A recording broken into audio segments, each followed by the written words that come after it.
Hello, everyone. I hope that you are enjoying the last bits of your Friday as you start to head into what I hope will be a meaningful and relaxing Shabbat as we move into the Torah portion called Pinchas.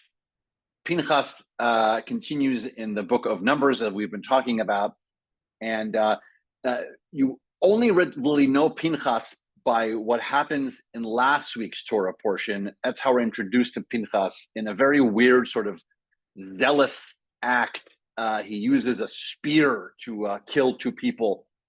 And it's an interesting situation because he gets rewarded for it. The reward he gets, by the way, is that he gets to be the next high priest.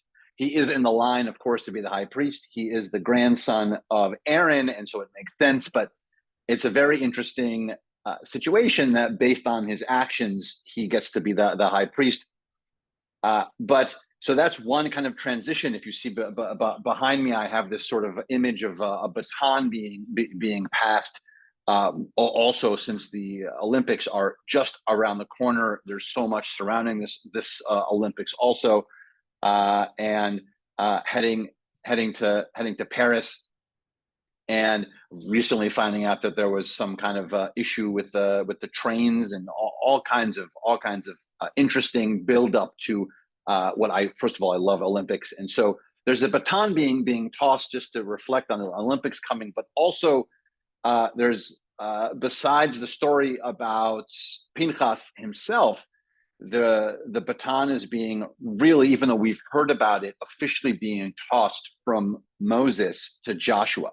It's actually in this week's Torah portion, the official standing of Moses in front of the Israelites and saying, hey, I'm passing the baton officially, again, even though people probably knew, but officially passing the baton to Joshua, which is probably one of the most difficult things that Moses has had to do. And if you have been following the story in the Tanakh of the book of Numbers these last, let's say 4 weeks, it's been a rough 4 weeks for Moses.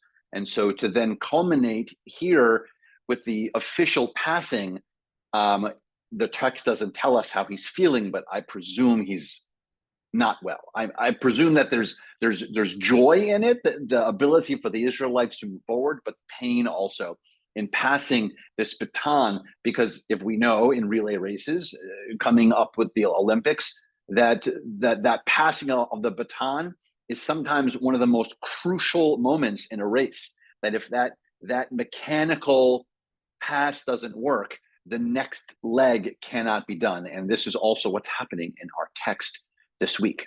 And so on this Shabbat, I ask us all to think about when we're in moments maybe to pass the baton in our businesses or our lives or in situations, do we do so cleanly? Do we do so in a path that we are very clear about? Do we hold on to the baton and not want to pass it? That's the situation I think I would love for us to think about on the Shabbat. Also, of course, if you have not been following the news, so much going on since Netanyahu was visiting the United States and he spoke to Congress. So lots going on in transitions and conversations for us to be thinking about.